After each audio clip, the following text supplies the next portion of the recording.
మన ప్రభు అయిన యేసుక్రీస్తు వారి యొక్క పరిశుద్ధమైనటువంటి నామములో, పరిశుద్ధమైనటువంటి ఆయన సన్నిధిలో, ఆయనకు ప్రియ బిడ్డలుగా, ప్రియమైనటువంటి సంఘముగా, స్వరక్తమిచ్చి కొనబడినటువంటి బిడ్డలుగా, ఆయన బిడ్డలుగా సమకూర్చబడినటువంటి మీకును, ఈ యొక్క శబ్ద తరంగాల ద్వారా వింటున్న బిడ్డలకును, లైవ్లో వీక్షిస్తున్నటువంటి బిడ్డలకును ప్రభు పేరిట మీకు వందనాలు. ప్రభు పేరిట మీకు అందరికి కూడా శుభములు తెలియచేస్తున్నాను. ప్రియమైన దేవుని బిడ్డలారా, ఈ సమయంలో మనము దేవుని వాక్యాన్ని చదువుకొని, దేవుని వాక్యాన్ని మనము ప్రార్థనా పూర్వకంగా ధ్యానం చేద్దాం. ఈ సమయంలో మరి ప్రకటన గ్రంథము 19వ అధ్యాయము 6-7 వచనాలలో ఉన్నటువంటి మాటను మనం చదువుకుందాం. ఇక్కడ ఉన్నటువంటి మాటని నేను చదువుతున్నాను. అప్పుడు గొప్ప జన సమూహము శబ్దమును, విస్తారమైన జనముల శబ్దమును, బలమైన ఉరుముల శబ్దమును పోలిన ఒక స్వరము సర్వాధికారియగు ప్రభువునకు మన దేవుడు ఏలుచున్నాడు, ఆయనను స్తుతించుడి, గొర్రెపిల్ల వివాహ మహోత్సవ సమయము వచ్చి ఉన్నది, ఆయన భార్య తన్ను తాను సిద్ధపరచుకొని ఉన్నది కనుక మనము సంతోషపడి ఉత్సహించి ఆయనను మహిమపరచెదమని చెప్పగా వింటిని. ప్రార్థన చేసుకుందాం. పరిశుద్ధుడా, మీకు వందనాలు. ఈ సమయంలో ఈ మాటల ద్వారా మీరు మాట్లాడండి, వివరించి మీరు బోధించండి, దుష్టిని యొక్క ప్రతి ఆటంకాన్ని దూరపరచండి. నీ కంప్లీట్గా నీ దాసుని స్వాధీనంలో ఉంచుకోండి, మహిమ తెచ్చుకోమని ఈ యొక్క మాటలు అనేక మందికి ఆశీర్వాదకరంగా, దీవెనకరంగా మార్చమని యేసుక్రీస్తు నామములో అడిగి వేడుకుంటున్నాము తండ్రి, ఆమేన్.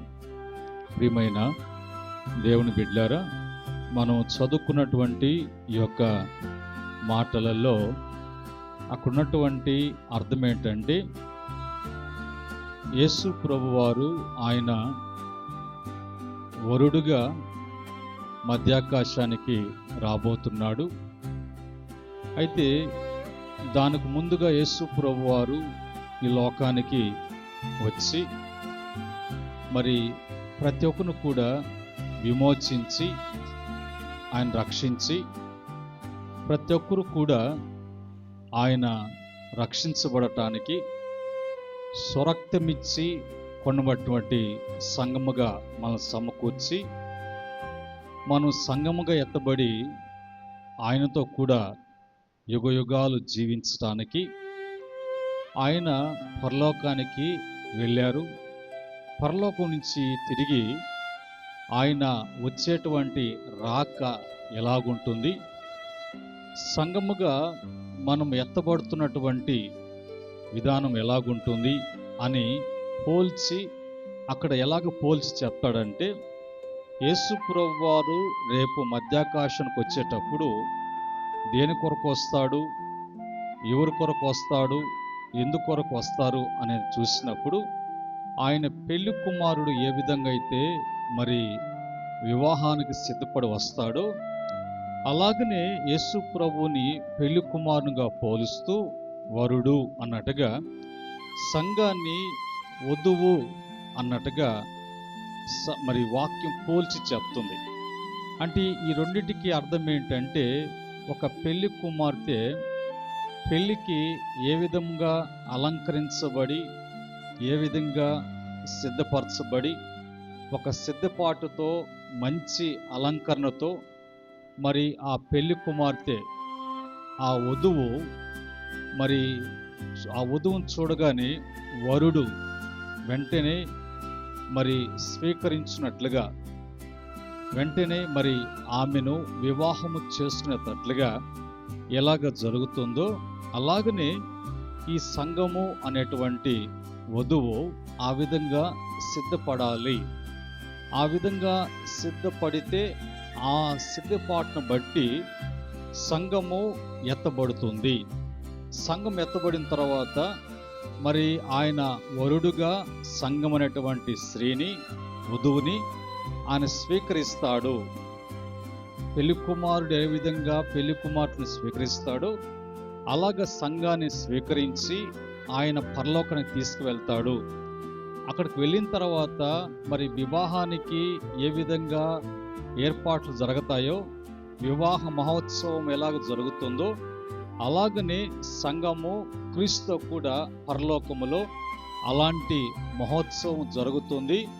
ఈ విషయంలో మనమంతా కూడా సంతోషించాలి, ఆనందించాలి అని ఒక శబ్దము ఆ టైంలో మరి మాట్లాడుతున్నప్పుడు, ఆ శబ్దం వినిపిస్తున్నప్పుడు, వినిపింప చేయబడుతున్నప్పుడు అందరూ కూడా విని సంతోషించటానికి, ఆనందించటానికి వాళ్ళు సిద్ధపడినట్లుగా. ఒక మాటలో చెప్పాలంటే మరి వధువ సంఘ ఆరోహణ సిద్ధపాటు అనేది జరగాలి అన్నట్టుగా మరి ఈ యొక్క 19వ అధ్యాయంలో 6-7 వచనాలు. దీన్ని అపోస్తలుడైనటువంటి పౌలు గారు ఏ విధంగా ఆయన మరి చెప్తాడు, ఏ విధంగా ఈ మాటలు రాస్తాడంటే 2 కొరింథీ పత్రిక 11వ అధ్యాయము 2-3 వచనాలలో అక్కడున్నటువంటి మాటలు కొన్ని ఉన్నాయి. ఏంటి ఆ మాటలు? 2 కొరింథీ పత్రిక 11వ అధ్యాయము 2-3 వచనాలలో దేవాసక్తితో మీ ఎడల ఆసక్తి కలిగి ఉన్నాను. ఎందుకనగా పవిత్రాలైన కన్యకగా ఒక్కడికే పురుషునికి అనగా క్రీస్తుకు సమర్పింపవలనని మిమ్మును ప్రదానము చేసి తిని గాని సర్పము తన యుక్తి చేత అవ్వను మోసపరిచినట్లు మీ మనసులను చెరపబడి క్రీస్తు ఎడలనున్న సరళత్వము నుండి, పవిత్రత నుండి ఎట్లయినను తొలగిపోనేమో అని భయపడుచున్నాను. ఈ ప్రకటన గ్రంథంలో చెప్పినటువంటి మాటకి మనకు అర్థం కావాలి అని అంటే ఇక్కడ అంటాడు, మిమ్మల్ని మరి పవిత్రాలైనటువంటి కన్యకకు ఒక పురుషుడు అన్నట్టుగా నేను మిమ్మలను మరి క్రీస్తుతో కూడా ప్రదానం చేశాను. మీకు ప్రదానం చేయబడినటువంటి వారు ఉన్నారు. పెళ్లికి ముందు ఏం జరుగుతుంది? పెళ్లి చూపులు జరుగుతాయి.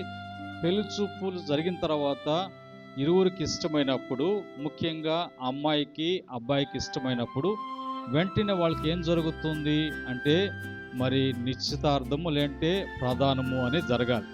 ఈ విధంగా మిమ్మల్ని చేయటం దేనికంటే మరి ఆ సర్పము కుయుక్తి చేత మిమ్మల్ని ఒకవేళ మీరు తొలగిపోయేటట్లుగా, మీరు చేరవలసినటువంటి స్థలానికి చేరటానికి, ఆ చేరటానికి ఏ విధంగా మీరు చేరాలో అనేది ఇవేవి కూడా మీకు అవగాహన లేకుండా, ఇవేవి కూడా మీకు అర్థం కాకుండా వాడు కుయుక్తితో ఏం పరలోకము, సంఘం ఏంటి, సిద్ధపాటు ఏంది అని మిమ్మల్ని ఒకవేళ అలాగ తొలగిపోయేటట్లు చేస్తుందేమో. అందుకని మీకు ముందుగానే దైవాశక్తితో ఈ విషయాలని తెలియచేస్తూ, ఇప్పుడు ప్రధానమైన తర్వాత ఆ స్త్రీ ఎవరికి సొంతము, ఎవరు మనిషిగా అంటే ఆ పెళ్లి కుమారునికి, ఆ యొక్క పురుషునికి సొంత భార్యగా కాబోతుంది. కనుక ఇప్పుడు బాధ్యత, భారం అనేది అక్కడి నుంచి ఎవరిదై ఉంటుంది? ఆ ప్రదానం చేయబడినటువంటి అబ్బాయిదే ఉంటుంది కదా, పెళ్లి కుమారుదే ఉంటుంది. కనుక ఇప్పుడు ప్రదానం చేసిన దాని ఉద్దేశం ఏంటంటే ఇంకా మీరు కుయుక్తి చేత మరి తొలగిపోవటం కానీ, సాతానుడు సర్పం వచ్చి మిమ్మల్ని యుక్తి చేత ఒకవేళ పాడు చేస్తుందేమో అని నేను మీ మీద ఆశ కలిగి, సంఘం మీద ఇష్టం కలిగి ఈ విధమైనటువంటి సంబంధం ఏర్పడినప్పుడు మీకు మరి ఎలాంటి ఇబ్బంది లేకుండా, మరి జరగవలసినటువంటి కార్యాలు జరగకుండా, మనం ఎత్తబడాల్సినటువంటి ఆ యొక్క రాకడలో ఎత్తబడేటువంటి అనుభవంలోకి మనం పోకుండా, అలాంటివి ఏవి జరగకుండా మరి ఉండటానికి నేను అలాగ చేశాను అన్నట్టుగా మరి అక్కడ పౌలు గారు అంటారు.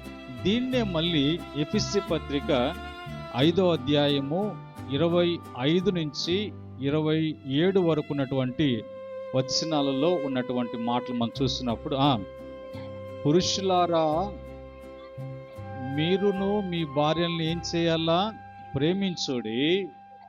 అటువలే క్రీస్తు కూడా సంఘాన్ని ప్రేమించి కలంకమైనను ముడతైనను అటిది ఏది కూడా లేక పరిశుద్ధమైనదిగాను నిర్దోషమైనదిగాను మహిమ కలిగినటువంటి సంఘముగాను ఆయన తన ఎదుట నిలబెట్టుకున్న వలనని వాక్యము అనేటువంటి ఉదక స్నానము చేత పరిశుద్ధపరచుటకై దాని కొరకు తన్ను తాను ఏం చేయబడ్డాడు? ఆయన అప్పగించుకొనెను. అంటే ఇప్పుడు ప్రదానం చేసినటువంటి ఉద్దేశం ఏంటి? పౌలు గారు చెప్తున్నాడు, ప్రదానం చేయకపోతే యుక్తి చేత మీరు తప్పిపోతారు. రేపు ఆ గొర్రెపిల్ల వివాహ మహోత్సవం పరలోకములో, భూలోకులు ఏ విధంగా అయితే వివాహం విషయంలో స్త్రీ పురుషులు ఏ విధంగా మరి సిద్ధపడి వివాహం జరుగుతుందో, అలాగనే సంఘానికి మరి సంఘము ఆ విధమైన అలంకరణ ఎత్తబడితే కానీ దాన్ని స్వీకరించటం, తీసుకెళ్ళి ఉంచటం అనేది పెళ్లి కుమారుడిగా వరుడుగా యేసు ప్రభు ఆ విధంగా మేము స్వీకరించాలి. కానీ ఇక్కడంతా కార్యం ఎవరు చేస్తున్నట్లు? మళ్ళీ అక్కడ భార్యాభర్తల సంబంధాన్ని, వివాహాన్ని పోలుస్తూ మరి క్రీస్తు కూడా ఆ విధంగా మీరు నిష్కలంకంగాను నిర్దోషంగాను కలంకం అంటూ ఏది కూడా లేకుండా ఆయనే మరి ఆయన వాక్యమైనటువంటి ఉదక స్నానం చేత మిమ్మల్ని సిద్ధపరుస్తూ తన ఎదుట నిలబెట్టుకునేటప్పుడు, మనమంతా కూడా పరలోకం నిలబెట్టేటప్పుడు మనలో ఎలాంటి కలంకము దోషము లేకుండా మనమంతా కూడా స్వీకరించబడినటువంటి వారంగా ఉండటానికి దాని కొరకే యేసు ప్రభు వారు ఈ లోకానికి వచ్చారు. మనందరి కొరకు ఆయన స్వరక్తం ఇచ్చినటువంటి దేవుడిగా అప్పగించుకున్నాడు.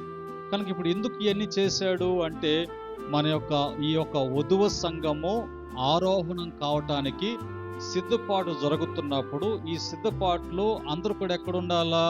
తొట్టిల్లకుండా, తొలగిపోకుండా సంఘములో మరి సిద్ధపరచబడుతూ ఉండాలా.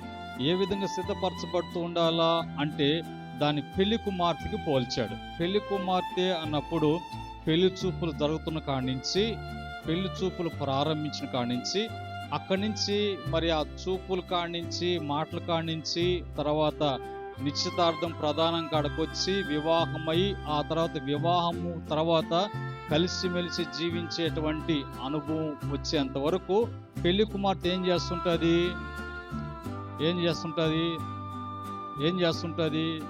ప్రతిరోజు కూడా తను తాను అలంకరించుకోవడం కానీ, తర్వాత మరి అన్ని విషయాల్లో కూడా బాగా మరి చక్కగా ఉండటానికి దానికి చాలా మళ్ళీ ఉన్నటువంటి తీసుకోవాల్సినవి తీసుకొని మరి అంత చక్కగా పెళ్లి టయానికి అలంకరణకి ఉంటుందో అలాగ సంఘము కూడా సిద్ధపడాలి అనేది ఈ యొక్క వాక్యానికి. కనుక మనమంతా కూడా ఏ సంఘము?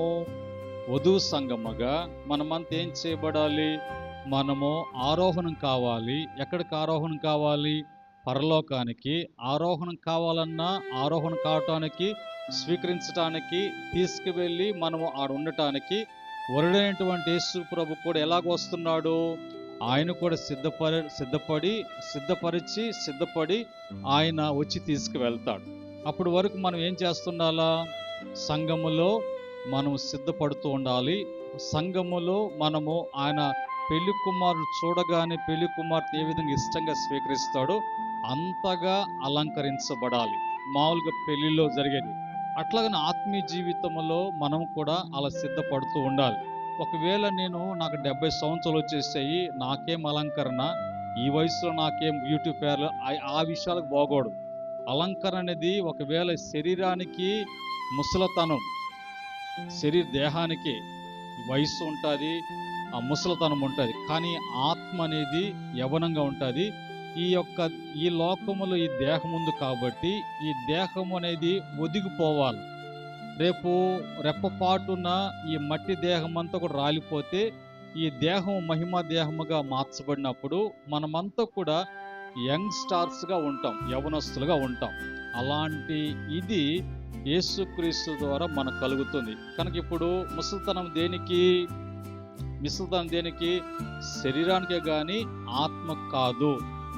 రేపు అలాగ ఉండి మనం ఎత్తబడాలంటే ఈ సంఘాన్ని సిద్ధపరుస్తున్నప్పుడు ఈ సిద్ధపాట్లు మనమంతా కూడా సిద్ధపడటానికి మనమంతా కూడా మరి ఆ విధంగా అప్పగించుకోవాలి.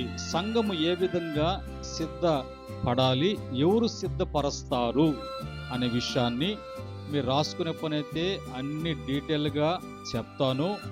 లేదు రాసుకోవటానికి ఇబ్బందికరం అనుకుంటే నేను ఒక్కొక్క భాగంలో ఒక్కొక్క పాయింట్ చెప్పుకుంటూ మొత్తం కూడా కంప్లీట్ చేస్తాను మీ ఇంట్రెస్ట్ని బట్టి. మొదటగా దీనికి సంఘము ఏ విధంగా, సంఘం అంటే మనమే ఏ విధంగా సిద్ధపడాలి, ఎవరు సిద్ధపరుస్తారు అనే దాని గురించి మొదటగా సంఘం అంటే ఎవరు అని బైబిల్లో నుంచి మనం చూసినప్పుడు బైబిల్ ప్రకారంగా సంఘం అనగా యేసుక్రీస్తుని నమ్మిన విశ్వాసుల సమూహము సంఘము అంటే అర్థము. దాంట్లో యేసు ప్రభు వరుడు, మరి సంఘము వధువుగా పిలువబడుతుంది. ఇప్పటి వరకు మనం వివరించుకున్నాం ఆ విధంగా. ఆ తర్వాత మరి అందుకే సంఘము యేసు రాకడకు సిద్ధపడుతూ ఉండాలి. ఇది మరి సంఘం అంటే అర్థం. దీనికి సంఘము ఏ విధంగా సిద్ధపడాలి అని మనం చూసినప్పుడు మరి బైబిల్ నుంచి 1 పేతురు పత్రిక 1వ అధ్యాయము 15-16 వచనం ప్రకారంగా మనం వాడు చూసినప్పుడు అక్కడ ప్రభు చెప్పేటువంటి మాటని మనం చదువుకొని వాటిని మనం ధ్యానం చేద్దాం. ఇప్పుడు ఎవరితో అంటున్నారో దేవుడు మనతో అంటున్నాడు. దేవుని వాక్యము మనతో మాట్లాడుతూ నేను పరిశుద్ధుడినై ఉన్నాను కనుక మీరు కూడా ఎలాగుండాలి, పరిశుద్ధులుగా ఉండాలి. ఉండకపోతే ఏం జరగదు, రాకడ సంఘము ఎత్తబడదు. పెళ్లి కుమార్తెగా అలంకరించబడాలి అంటే మొదటి అలంకరణ ఏం అలంకరణ? మనలో పరిశుద్ధత ఉండాలి. ఎందుకు పరిశుద్ధత ఉండాలంటే వరుడైనటువంటి క్రీస్తు ఎవరేమున్నాడు, ఆయన పరిశుద్ధుడై ఉన్నాడు. మనము కూడా పరిశుద్ధులై ఉండాలి. నేను పరిశుద్ధుడై ఉన్నాను కనుక మీరు కూడా పరిశుద్ధులై ఉండాలి. ఇది మరి బైబిల్ చెప్పేది. ఒకసారి ఒక వివాహం జరిగింది వైజాగ్లో ఎక్కడో. ఆ వైజాగ్లో వివాహం జరిగితే మరి ఇద్దరికి అబ్బాయి మంచి ఇంజనీరు, మంచి జీతము, మంచి అందంగా బాగున్నాడు. మరి ఆ అబ్బాయికి తగినట్టుగా అమ్మాయిని కూడా చూడాలి అని చూసినప్పుడు అమ్మాయి కూడా ఇంజనీరింగ్ చేసింది. ఆమె కూడా మంచి జాబు, బాగా చక్కగా ఈడు జోడు బాగుంది. మంచిగా వివాహం జరిగింది, చాలా గ్రాండ్గా జరిగింది. అన్ని విషయాలు ఓకే, ఎట్లా చూసుకున్నా కూడా లోపం లేదు. అయితే పెళ్ళినటువంటి ఒక నెల తర్వాత అబ్బాయి వాళ్ళ అమ్మోళ్ళకి ఫోన్ చేశాడు, అమ్మాయి వాళ్ళ అమ్మోళ్ళకి ఫోన్ చేసింది. ఏమని ఫోన్ చేశా అంటే, మీరు వెంటనే వచ్చి మా ఇద్దరికి విడాకులు ఇప్పిస్తారా, లేదంటే ఏదో ఒకటి చేసుకొని నేను చనిపోమంటారా అన్నటువంటి అబ్బాయి. వాళ్ళకి భయం అయిపోయింది. ఇంత చక్కగా ఇంత గ్రాండ్గా అంగీకరించి ఎంతో ఆలోచించి ఆచి తూచి స్టార్టింగ్ చూపులు కానించి వివాహం కాడ అన్నీ కూడా కరెక్ట్గా చేసాం, ఎందుకు ఇట్లాగ వచ్చింది అని అంటే వెంటనే మరి వాళ్ళు పరుగులు తీస్తే వెళ్ళారు. అటు సైడ్ ఇటు సైడ్ వెళ్ళిన తర్వాత కూర్చోబెట్టి ఏంటంటే, నేను ఏం చెప్పలేను, నాకు ఆ అబ్బాయి వద్దు, ఆ అబ్బాయితో నాకు విడాకులు కావాలి అంతే. ఆ అమ్మాయి కూడా అట్లాగనే అబ్బాయి కూడా అంటున్నారు. తర్వాత వీళ్ళు కొంతసేపు వాళ్ళని చల్లార్చి అలా కూల్ చేసి అంత చేసి, మరి ఎందుకు అలాగా కారణం చెప్పండి, అలాగనే మీరు విడిపోవటానికి అన్ని ఏర్పాట్లు చేస్తాం, కారణం చెప్తే మేము దానికి తగ్గట్టుగా ఏదైనా ఉంటే పెద్దవాళ్ళుగా మేము పొరపాటు చేసి ఉండొచ్చు, ఒకవేళ దాన్ని మేము ఏదో ఒకటి పరిష్కారం అన్నప్పుడు అప్పుడు మరి అక్కడ వాళ్ళు చెప్పినటువంటి ఇదేంటంటే, మరి ఆ అబ్బాయి చెప్పాడు మొదటగా, ఏం లేదు, ఆ అమ్మాయి ఇద్దరం కూర్చుంటాం భోజనం కాడ, కూర్చున్నప్పుడు మరి ఇద్దరం భోంచేస్తుంటాం, భోంచేసే టైంలో భోంచేసేటప్పుడు ఆ అమ్మాయి అని అట్లా తింటుంది. నేను చాలాసార్లు చెప్పాను, అలాగ నువ్వు ఊరించుకొని శబ్దం చేస్తా తినొద్దు, నాకు ఇష్టం లేదంటే ఆ అమ్మాయి అట్లే తింటే నాకు అట్టే అలవాటు, అట్లా తింటేనే తిన్నట్టు అన్నట్టుగా. సరే, ఆడికి ఒక విషయం బయటకు వచ్చింది. మళ్ళీ మరి అమ్మాయి అడిగింది, ఎందుకు మరి నువ్వు అంటే, ఏం లేదు, మరి తినిన తర్వాత తినిన ప్రతిసారి కూడా ప్రతి ఏళ్ళు నోట్లో పెట్టుకుని ఇటని గీరుకొని ఇటుకొని చేస్తున్నాడు, అట్లా చేయకూడదు అన్నట్టుగా నేను చెప్తే వింటలేదు. ఇది మా మధ్యలో ఉన్నటువంటి సమస్య అంటే, అప్పుడు ఏంది వివాహానికి, ఏంది అసలు భార్య భర్తలకు ఉన్నటువంటి సంబంధం ఏంటి? మరి బైబుల్ భార్య భర్తల గురించి అంత గొప్పగా ఆ సంబంధాన్ని గురించి చెప్తున్నప్పుడు, అలాంటి కలయిక పురుషులారా, మీకు వల్లే దేవునికి వల్లే మీ సొంత భార్యలు, మీకు సొంతంగా ఇవ్వబడినటువంటి భార్యని ప్రేమించండి. ప్రేమించాలంటే మళ్ళీ వెంటనే స్త్రీలారా, ప్రభుకు వల్లే మీ సొంత పురుషునికి, భర్తకి ఏం చేయాలా? లోబడి ఉండాలి. ఈ రెండు ఎప్పుడైతే ఉంటుందో అది వివాహ బంధం. నేను ప్రేమించను అన్న దానికి లేదు, నేను లోబడను అంటానికి లేదు. ఈ రెండు చేసినప్పుడు ఎవరికి విరోధంగా చేసినట్లు? వాక్యానికి విరోధంగా చేసినట్లు. కనుక దాని విషయంలో ఒక రజిస్టర్ అయిన ఇంకో రజిస్టర్ కాకపోయినా దాని దాన్ని ఎవరు పరిష్కరించాలా? దేవుడు పరిష్కరిస్తారు. కనుక వివాహ బంధాన్ని అంత గొప్పగా చూపిస్తూ, ఆయన గొప్పగా వివరిస్తూ దాన్ని ఆత్మీయంగా సంఘానికి పోల్చాడంటే ఎంత గొప్ప మర్మంగా ప్రభు చెప్తున్నాడు అనేది మనకు అర్థం కావాలి. కనుక ఇక్కడ ఏమంటాడంటే, నేను పరిశుద్ధుని కనుక మీరు కూడా పరిశుద్ధులై ఉండాలి.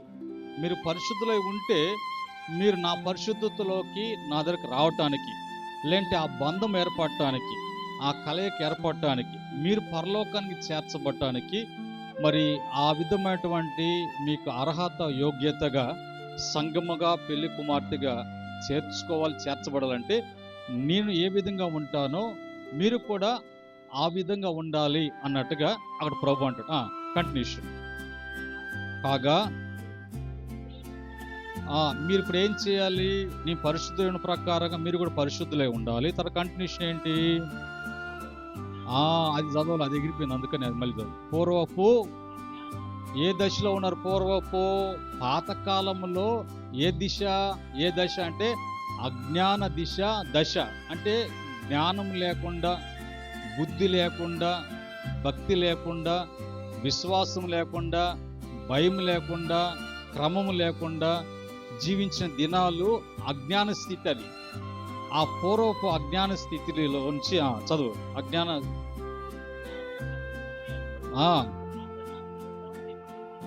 అప్పుడు ఏం చేస్తున్నారంట? అజ్ఞాన దశలో వాళ్ళకి ఏ ఆశ పుడుతుందో, ఏ కోరిక పుడుతుందో, ఏ ఇష్టం ఉంటుందో, ఏది చేయాలనుకుంటున్నారో, ఎలాగ ఉండాలనుకుంటున్నారో అలాగ ఉండటానికి అజ్ఞాన దశలో మీరు చేశారు, అలాగ చేసినారు. ఇప్పుడు అలా చేసేదానికి లేదు. ఎందుకంటే అలా చేస్తే మీరు ఏముండదు? పరిశుద్ధత ఉండదు. ఇప్పుడు నాలో పరిశుద్ధత ఉంది, నా పరిశుద్ధతకు మీరు చేరాలంటే మీరు ఇప్పుడు ఏముండాలి? పరిశుద్ధత ఉండాలి. పరిశుద్ధత ఉండాలంటే మీకు ఏ దశలో ఉండాలి? మీరు అజ్ఞాన దశలో కాదు, జ్ఞానం కలిగినటువంటి వారుగా మీరు ఉండాలి అన్నట్టుగా. మిమ్మల్ని పిలిచిన వాడు ఆయన పరిశుద్ధులైన ప్రకారముగా మీరు కూడా సమస్త ప్రవర్తన యందు పరిశుద్ధులై ఉండాలి. అప్పుడు సంఘము అనేది సిద్ధపడుతుంది. ఆ విధమైనటువంటి పరిశుద్ధతతో అలంకరించబడాలి. అలాంటి అలంకరణ సంఘానికి కావాలి అని అంటే మరి ఏం చేయాలి? ఇప్పుడు ప్రతి విషయంలో కూడా పరిశుద్ధత అనేది ప్రాముఖ్యమైనటువంటిదిగా ఉన్నది. సరే, రెండో మాట మరి ఇంకా మనకి రెండో మాట చూద్దాం. రెండవ భాగంలోకి వెళ్ళిపోదాం. రెండవ భాగం ఏంటంటే సంఘమును ఎవరు సిద్ధపరుస్తారు? సంఘమును ఎవరు సిద్ధపరుస్తారు? రెండో భాగంలో మొదటి పాయింట్గా మరి చూడండి, యోహాను సువార్త 16:13. యోహాను సువార్త 16:13. ఆయన అనగా సత్య స్వరూపిణి ఆత్మ వచ్చినప్పుడు ఎక్కడికి నడిపిస్తాడంట? మిమ్మల్ని సర్వసత్యం నడిపించును. ఆయన తనంత తాను ఏది బోధింపక వేటిని వినునో వాటినే బోధించి సంభవింపబో సంగతులను మీకు తెలియచేయను అని అంటాడు. ఇప్పుడు పరిశుద్ధాత్ముడు ఏం చేస్తున్నాడు? మనల్ని సంగముగా సిద్ధపరుస్తున్నాడు. సంగముగా మనమందరం కూడా మరి పెళ్లి కుమార్తెగా అలంకరించబడాలి అని అంటే పరిశుద్ధాత్ముడు ఇప్పుడు సిద్ధపరుస్తున్నాడు. అక్కడ రాయబడినటువంటి మాట ఏముందంటే, సత్యస్వరూపినటువంటి ఆత్మ వచ్చినప్పుడు. సత్యస్వరూపినటువంటి ఆత్మ అంటే సత్యమును వెల్లడి చేసేటువంటి ఆత్మ, లేదా సర్వసత్యముల నుండి సర్వసత్యం ఉండటానికి నింపబడినటువంటి ఆత్మతో మనం ఉన్నప్పుడు మనం ప్రతిదీ కూడా బోధించబడుతూ, ప్రతిదీ కూడా మనకు తెలియచేయబడుతూ, మనము సత్యములను ఉండటానికి, సత్యం నుంచి తొలగిపోకుండా ఉండటానికి మరి పరిశుద్ధాత్ముడు సంఘాన్ని ఆ విధంగా అలంకరిస్తున్నాడు. దీని 1 కొరింథీ పత్రిక 6:11 ప్రకారంగా మరి పరిశుద్ధాత్ముడే మిమ్మలను కడిగి శుద్ధి చేసి పరిశుద్ధపరుస్తూ నీతిమంతులుగా చేస్తున్నాడు అనేటువంటి మాట అక్కడ ఉంది. కనుక రెండవదిగా, మొదటిగా సంఘం ఎట్లా సిద్ధపడాలి, రెండవదిగా ఎవరు సిద్ధపరుస్తారు అనేది, మూడవదిగా మరి ఎవరు సిద్ధపరుస్తారు అనే దాంట్లో ఇంకో పాయింట్ చూసినప్పుడు దేవుని సేవకులు సిద్ధపరుస్తారు. సంఘాన్ని సిద్ధపరిచేటువంటి బాధ్యత ఎవరిది? సంఘము. సంఘాన్ని కాల్సిన బాధ్యత ఎవరిది? సంఘాన్ని అలంకరించడానికి, అలంకరణతో ఉండటానికి సిద్ధపరిచేది ఎవరంటే సేవకుడు. ఏ విధంగా? ఎఫెసీ పత్రిక 4వ అధ్యాయము 11 నుంచి 13 వరకు. ఆ ఆ ఆ ఆ ఆ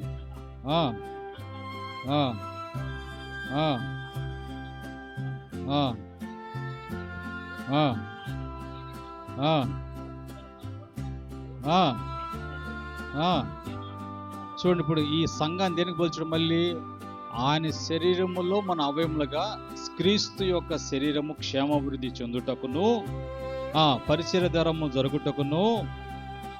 చూడండి, ఇప్పుడు సిద్ధపరిచేది ఎవరంట? అపోస్తులుగాను, కొంతమంది ప్రవక్తలుగాను, కొంతమంది సువార్తికులుగాను, కొన్ని కాపులుగాను, ఉపదేశకులుగాను నియమించాను. ఇది మరి సిద్ధపరిచేటువంటి విధానం. ఇప్పుడు సువార్త ఉంది, ఆ తర్వాత ఉపదేశం ఉంది, ప్రవక్తల యొక్క పని ఉంది, కాపుల యొక్క పని ఉంది. ఇన్ని రకాల పరిచర్య సంఘములో ఉండాలి. ఇప్పుడు ఒక్కొక్కసారి గద్దింపులతో కూడినటువంటిదిగా ఉంటుంది, ఒక్కొక్కసారి బోధించినట్లుగా ఉంటుంది, ఒకసారి ఉపదేశించినట్లుగా ఉంటుంది, ఒకసారి ప్రవచించినట్లుగా ఉంటుంది. ఈ 4 పరిచర్యలు అనేది సంఘములో, 5 పరిచర్యలు అనేది సంఘములో ఉంటే సంఘము అలంకరించబడుతూ, మరి పెళ్లి కుమార్తె ఏ విధంగా అయితే అలంకరించబడుతుందో అలాంటి అలంకరణలతో సంఘము సిద్ధపడినప్పుడు అప్పుడు అది వధువు సంఘముగా, అప్పుడు వరుడు అనేది స్వీకరించేటట్లుగా సేవకుడు చేయాలి, పరిశుద్ధాత్ముడు చేయాలి. ఆ తర్వాత ఇంకా ఉన్నాయి. అయితే ముందుకు మనం వెళ్తున్నాం.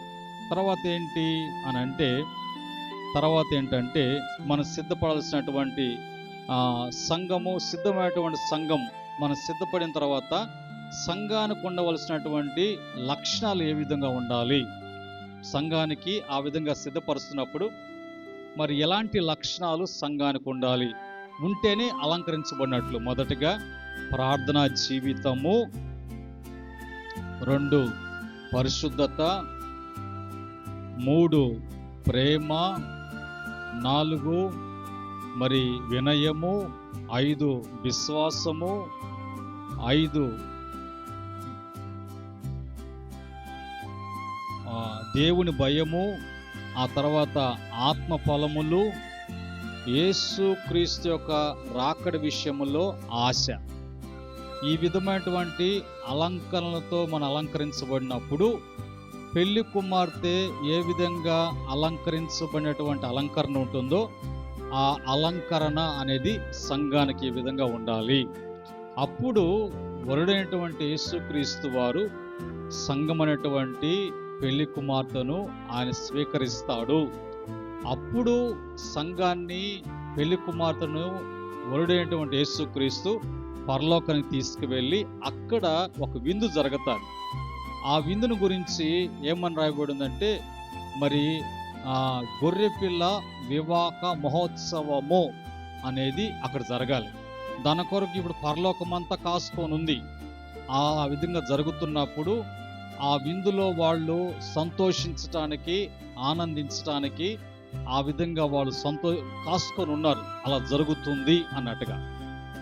కనుక ఈరోజు మనము మరి సంఘములో వధువు సంఘముగా పెళ్లి కుమార్తె ఏ విధంగా అలంకరించబడుతుందో అలాగా సిద్ధపరుస్తున్నప్పుడు అలాంటి అలంకరణలో మనం ఉన్నామా అనటానికి వాక్యము మనకు తెలియచేస్తున్నటువంటి మాటలు.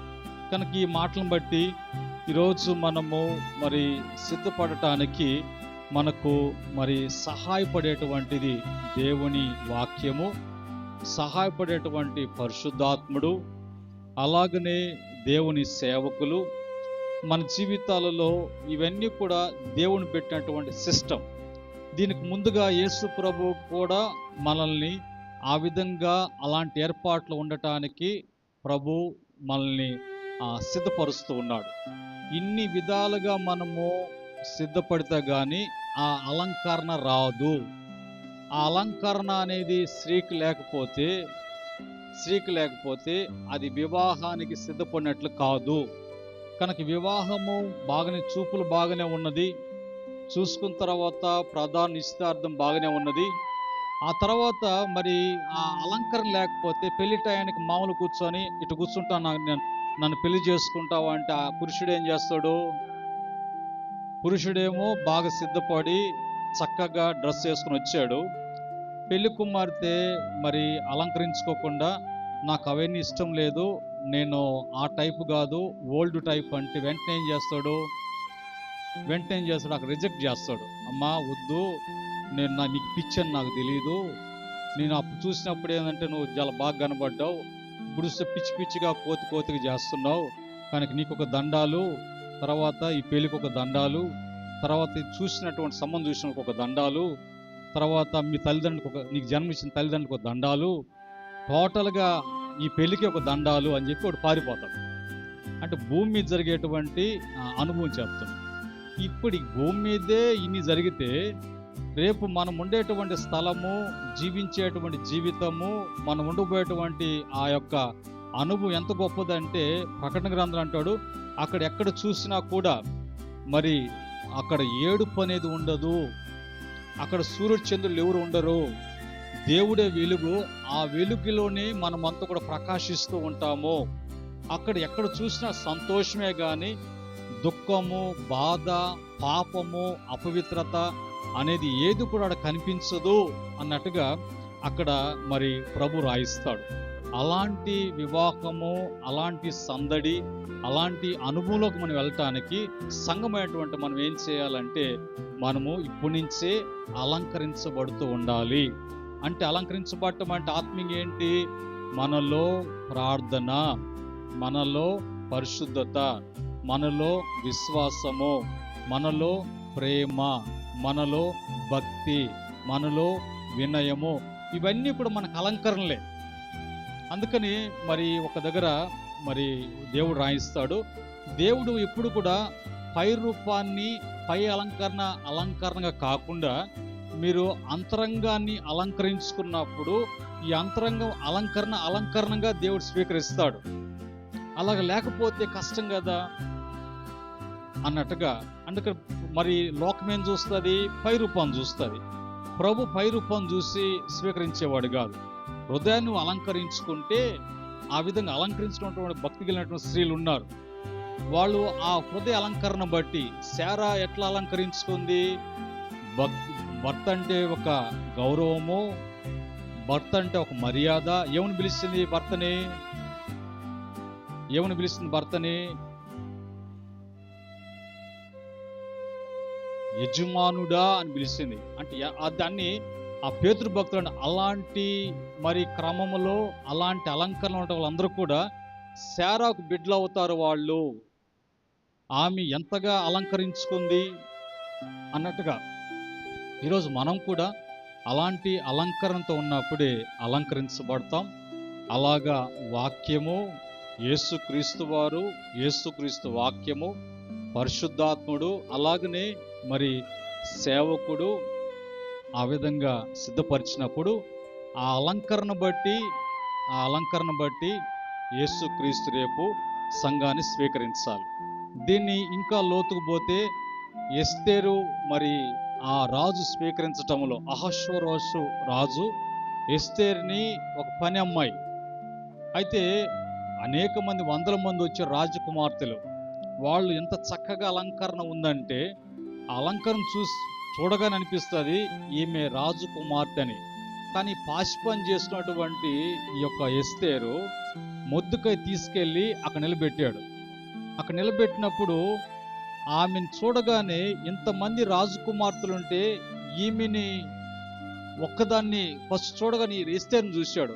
అంతమంది అలంకరించుకున్నటువంటి రాజకుమార్తెలుంటే ఈ పాశిపని చేస్తున్నటువంటి ఇంట్లో పని పిల్ల అయినటువంటి ఎస్తేరుని చూడగానే అబ్బా, ఈ అమ్మాయిగానైతే మా రాజుకి తగినటువంటి భార్య, మాకు రాణిగా, మరి మా రాజ్యానికి మంచిగా ఉంటుంది అంటే అక్కడ ఎస్తేరు ఏం చేసింది అంటే పై అలంకరణ చేసుకోవాలి. ఆమె హృదయ అలంకరణ మొదట ఏం నేర్పించాడు? ఇదిగో దేవుడంటే భయము, భక్తి, వాక్య ప్రకారంగా విశ్వాసము, వినయము, లోబడటము, తగ్గింపు అని అన్ని అట్లా నేర్పించి పెంచాడు.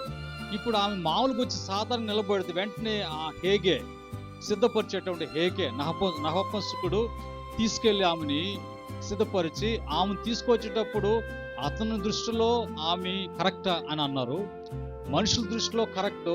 రాజు చూడగానే రాజు కూడా ఆమెను స్వీకరించాడు. అలాగనే సంఘము కూడా, సంఘాన్ని దేవుడు స్వీకరించాలి అంటే అలాంటి అలంకరణ మనకి కావాలి. కనుక ఈ మాటలను బట్టి ఈరోజు మనము ఏ సంఘముగా పిలువబడుతున్నాం? ఏ సంఘముగా టైటిల్ చెప్పుకున్నాం. వధువ సంఘ ఆరోహణ సిద్ధపాటుకు సంఘము ఈ విధంగా అలంకరించబడితే గాని, సిద్ధపడితే గాని వరుడైనటువంటి యేసుక్రీస్తు సంఘాన్ని అనేటువంటి మరి ఈ యొక్క పెళ్లి కుమార్తెను ఆయన అంగీకరించాడు. ఉండవలసినటువంటి క్వాలిటీస్ ఏంటి, ఎలాగుండాలి, ఎలాగుండకూడదు, ఇవన్నీ కూడా మనం తెలుసుకున్నాం. ఇటు మాటలను బట్టి ప్రభు సంఘాన్ని సిద్ధపరిచి అలంకరించి స్వీకరించినట్లుగా ప్రార్థన చేసుకుందాం. కృపగల తండ్రి, పరిశుద్ధుడా, మీకు వందనాలు నాయనా. ఈ సమయంలో నాయన వధువు సంఘాన్ని గురించి, వధువు సంఘం అంటే ఏంటి, ఎలాగ అలంకరించాలి, వధువు సంఘము నాయన మరి పెళ్లి కుమార్తెకు పోల్చి ఏ విధంగా అలంకరించుకోవాలి, సిద్ధపడాలి, అలాగే వరుడైనటువంటి మీరు ఏ విధంగా స్వీకరిస్తారు, దానికి ఎవరు సిద్ధపరుస్తారు, ఎలాగ సిద్ధపడాలి, ఎలాగ సిద్ధపడమని అలంకరించుకోవాలని వాక్యం చెప్తుందో ఇవన్నీ కూడా వివరించారు. ఈ వివరణ మాటలు బిడ్డలు వింటున్నారు, శబ్ద తరంగాలు బిడ్డలు వింటున్నారు, లైవ్లో బిడ్డలు వింటున్నారు. ఇవన్నీ కూడా బిడ్డలకు నాయన మరి దీవెనకరంగా, ఆశీర్వాదకరంగా ఆ క్రమములో సిద్ధపరచమని నాయన, సంఘాన్ని సిద్ధపరచమని, అలంకరించమని, మహిమ తెచ్చుకోమని. ఇదిగో నాయన మరి మే నెల చివరి ఆదివారం వరకు కాచి కాపాడి సంఘానికి ఇచ్చిన మాట మనం స్తుతిస్తున్నాం. నూతనమైనటువంటి ప్రభా నెలలో ప్రవేశించడానికి సంఘాన్ని అన్ని విధాలుగా మీరు ప్రభా సిద్ధపరచమని, మహిమ తెచ్చుకోమని, నీ కృపగల దయగల హస్తాలకు పరిచయం అప్పగిస్తుండగా మీరే ఘనత వహించమని యేసుక్రీస్తు నామములో అడిగి వేడుకుంటున్నాము తండ్రి, ఆమేన్. పరమ తండ్రి దేవుని ప్రేమ, రక్షకుడైనటువంటి యేసుక్రీస్తు కృప, పరిశుద్ధాత్మ యొక్క అన్ని సహవాసం కూడిన సంఘానికి, లైవ్లో వీక్షిస్తున్న బిడ్డలకును, శబ్ద తరంగాల వింటున్న బిడ్డలకును, మరి పరిచర్యకును సకల పరిశుద్ధులకును ఆయన దాసులకును సదా తోడే ఉండి నడిపించునుగాక. ఆమేన్. దేవుడు మిమ్మల్ని కుటుంబాలను దీవించునుగాక. ఆమేన్.